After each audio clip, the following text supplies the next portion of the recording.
अब देवराज नाम का ब्राह्मण जब चला, ब्राह्मण ने आवाज लगाई, बांधव रुको। देवराज नहीं रुका। जब देवराज देहली से बाहर हो गया, दरवाजे से बाहर हो गया, द्वार से बाहर हो गया, शरीर में ताप पड़ रहा था, शरीर में कष्ट हो रहा था। शरीर में ताप पड़ने के कारण जब वो दरवाजे से बाहर निकला, उस समय पर देवराज नाम के ब्राह्मण को वहां पर कुछ सामग्री,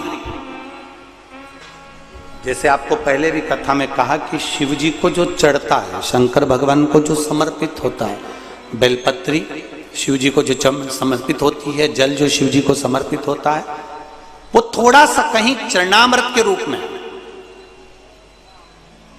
थोड़ा सा कुछ पंचामृत के रूप में देवराज नाम के ब्राह्मण को भी प्राप्त हो गया।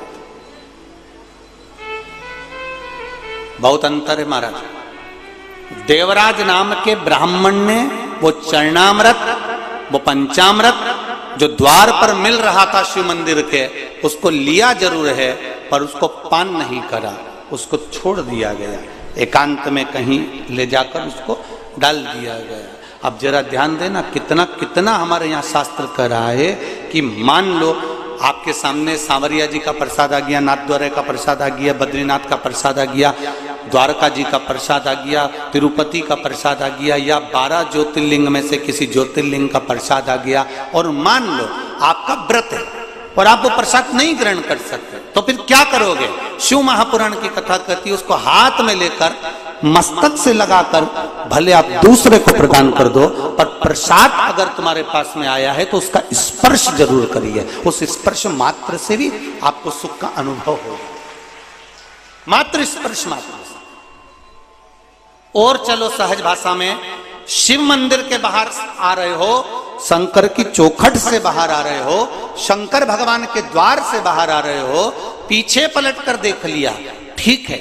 नहीं पलट कर देखा तो देहली पर भी अगर आपने हाथ फेर लिया और द्वार पर भी यदि आप हाथ फेर कर हृदय से लगाकर, मस्तक से लगाकर वापिस आ भी जाते हो, तो उसमें भी प्रसाद का ही फल प्राप्त होता है। शिव की चौखट पे प्रसाद का फल मिल जाता है।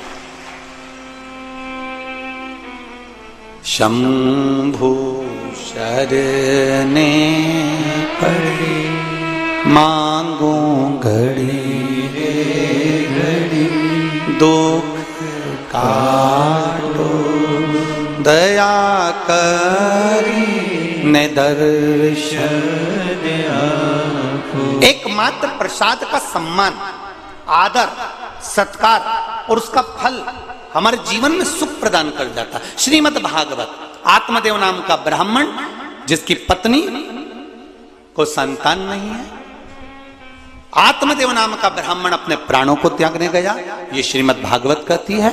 और जाते जाते एक संत मिल गए, संत के चरण पकड़ लिए, बाबा मेरे यहाँ संतान नहीं है, आप कृपा करेंगे? होगी। संत ने कहा तेरे यहाँ 7 जन्म तक संतान का सुख नहीं है।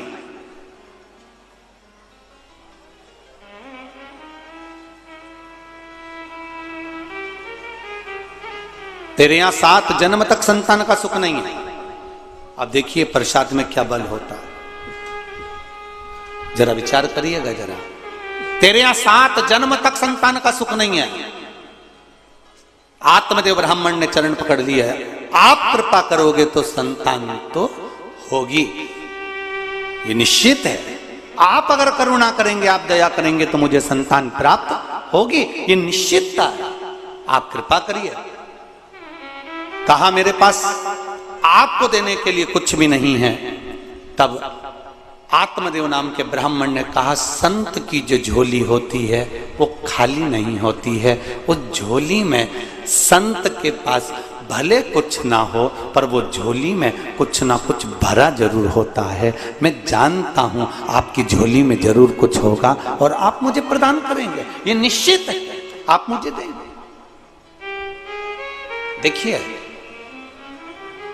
अब होता है, कोई कोई आपको, कई लोग मिलेंगे जो आशीर्वाद भी दे देंगे, कई लोग मिलेंगे जो आपको बेल भभूति भी दे देंगे, कई लोग मिलेंगे जो आपको बहुत कुछ अपने पास से निकाल कर आनंद की कोई वस्तु भी दे देंगे।